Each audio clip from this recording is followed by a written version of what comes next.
Good morning, everybody. We're live from the birdhouse. It's Tuesday, September 12th. And as always, we love to know what kind of things you're seeing. You can put your sightings in the comments. If you have any questions, you can throw those in there too, or you can just say hi. And let's get started. So, first of all, if you are in the Rochester area, we have all kinds of things going on here at the store. First of all, we have our photo contest going on, and we are in our last few days of the photo contest. So we're accepting photos through Sunday, which is the 17th, and we have several different categories. We've got a bird category, wildlife, scenery. We have a pets category. We even have a youth category, so anyone 16 or under can be in that category. If you want more information on the photo contest, you can go to our website at thebirdhouseny.com and check out the events page, because we've got all the information about the photo contest on there. We also have some events going on Saturday, which is the 16th. We have a native plant sale from Amanda's Garden that'll be going on from about 10 o'clock in the morning until about 1 o'clock. And then we also have animals coming to the store from the Wildlife Rock Stars. So they're going to be here Saturday from 11 till 1. And last time they brought all kinds of different stuff, all kinds of different animals, and it was pretty wild in here. So it was a lot of fun. So if you are in the area, I would highly suggest you stop by, because it was a lot of fun last time.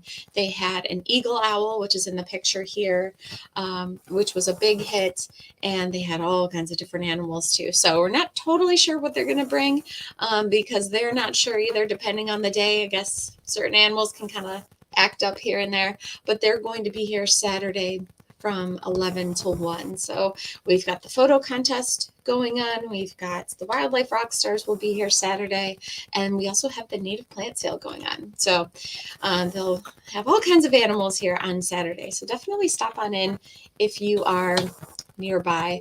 Another thing going on, monarch butterflies are still around. I just took this picture this morning. We've been raising some monarch butterflies from their caterpillars, and we've got several of them in their chrysalis still. But this morning we had two that have hatched looking like this, and then this is not a very good picture of it, but this one just emerged, so its wings were all crumpled up. So we've had three that came out just this morning.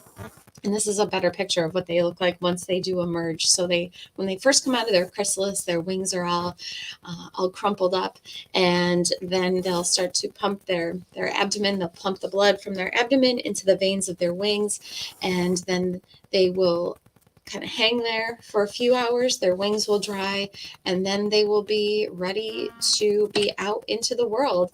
And we are actually right now in the peak of monarch migration for our area. So in right where we are in western upstate New York, we're in the peak of monarch migration for us, meaning that we have more monarchs passing through right now than we will through the rest of the season. So we've got some that are migrating down through the area from Canada, and we still have some that are hatching from their chrysalis that will start their migration going south. So they'll go all the way down south to Mexico.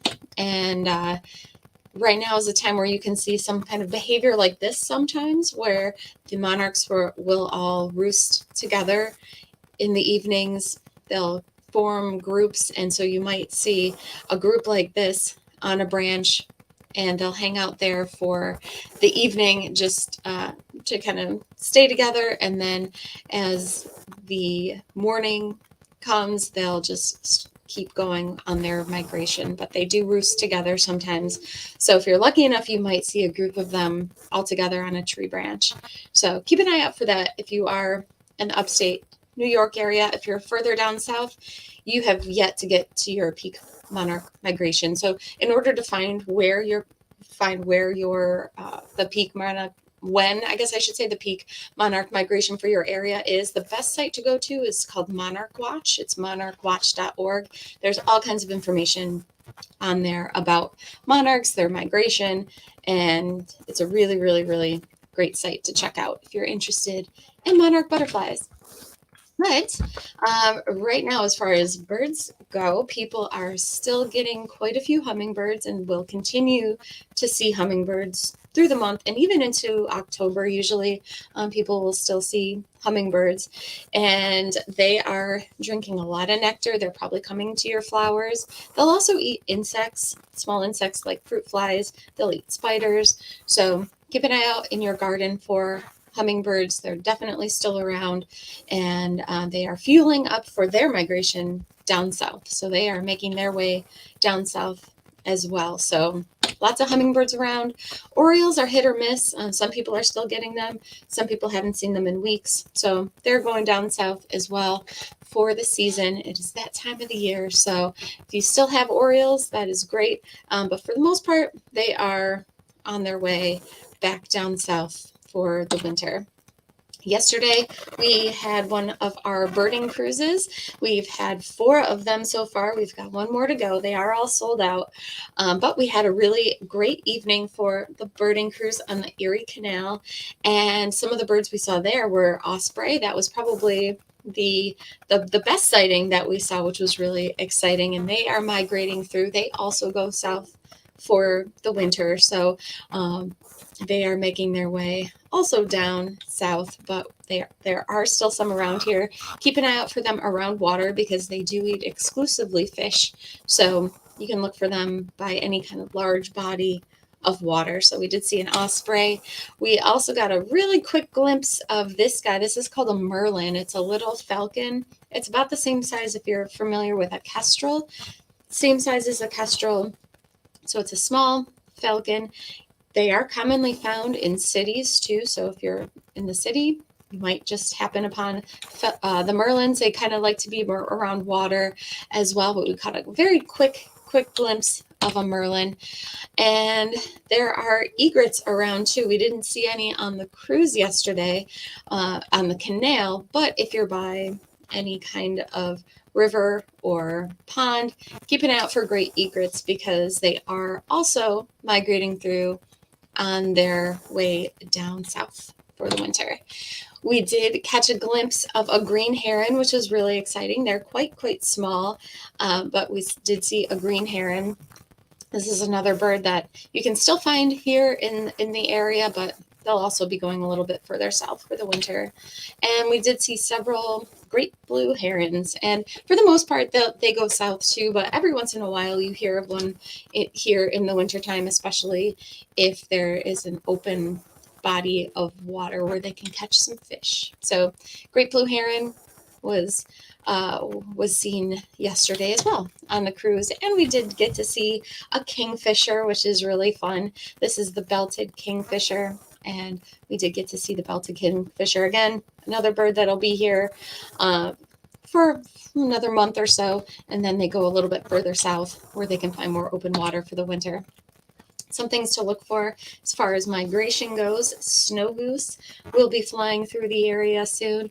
They are all white with black tips on their wings, and they form large flocks as well. So if you see a flock of geese flying around, take a second look. Might not be Canada goose. It could be your snow goose. And you're probably very familiar with Canada goose. We see them all the time. That's the Canada goose on the right pictured.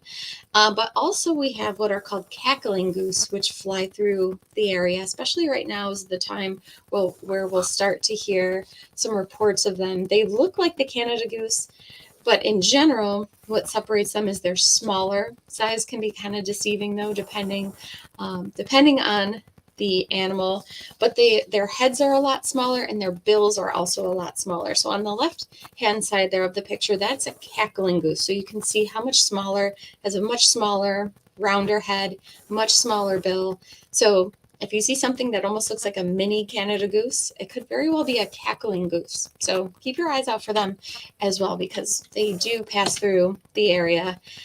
And especially if you're going to birdwatch in Montezuma or someplace with a lot of ponds and wetlands and water, you'll start to see more ducks as waterfowl migration really heats up. Northern pintail, this bird right here, you'll see more of them. Redhead will be coming through, ringneck duck, greater and lesser scaup, which look very similar to one another. The greater scaup is pictured here on the left-hand side. It's got a larger, rounder head, and the lesser scaup has a slimmer head, which again, unless you see the two of them side by side, it can be hard to tell the two apart.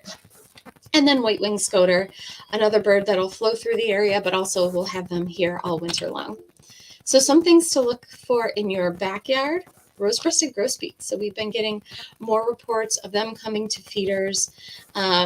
We hear a lot of reports of them coming to feeders in the spring, in the early spring, and then they kind of dissipate a little bit. But several people have reported rose-breasted grosbeaks coming back to their feeders, and this is another bird that migrates down south for the winter. So right now you might not have the bright male rose-breasted grosbeak. They might look something like this in their juvenile plumage. So if it looks almost like an overgrown giant sparrow with a big beak and a white stripe above its eye, could very well be a rose-breasted grosbeak.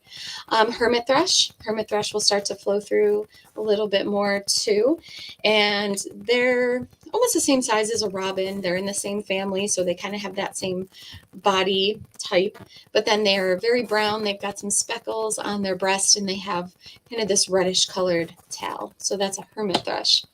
And then ruby-crowned kinglet. So there are still some warblers flowing through the area that'll be bopping around in trees, but we'll also start to see more kinglets. We have what are called golden crown kinglets, and then also ruby crown kinglets. And the ruby crown kinglets will be a little bit more common, and they've got the red on the top of their head, which isn't always visible. So when they can flare out those feathers, and when they do, you can absolutely tell why they're called the ruby crown kinglet, but they don't always flare those out. So they can be kind of hard to identify sometimes, but they do bop around in trees a lot like the warblers do, so it can be hard to get kind of your binoculars on them. But keep an eye out for those ruby crown kinglets, because there are going to be some of them flowing through the area as well. So that's a little update about the things we have coming through the area and what we have going on here at the store. If you have any questions, you can throw those in the comments. And absolutely, if you are in the Rochester area, you want to make sure you've submitted your photos for our photo contest. It's totally free to enter, and we do give away prizes. We give away gift certificates to the store, so that is still going on through Sunday. And then next week is when the voting starts. We do customers' choice voting as well, where customers can choose their favorite of the photos, so that's a lot of fun. And then we do have the plant sale going on Saturday. We've got the Wildlife Rockstars coming on Saturday, so it should be a very action-packed weekend. Let's see, Dina is on, and she says, good morning, everyone. Glad to make the broadcast and catch up with what's going on. Yes, welcome. Hello, good morning. And a dog named Boo says, what's the difference between a beak and a bill? It's the same thing. The word is used interchangeably. I've probably used both of them today, but it's the same thing. A beak and a bill. They're both used to describe the same thing on a bird. So that looks like that's everybody's comments and questions for the day. So thank you guys for tuning in. We'll be back on Saturday with another broadcast. And until then, have a great week, and we will talk to you soon. Bye-bye.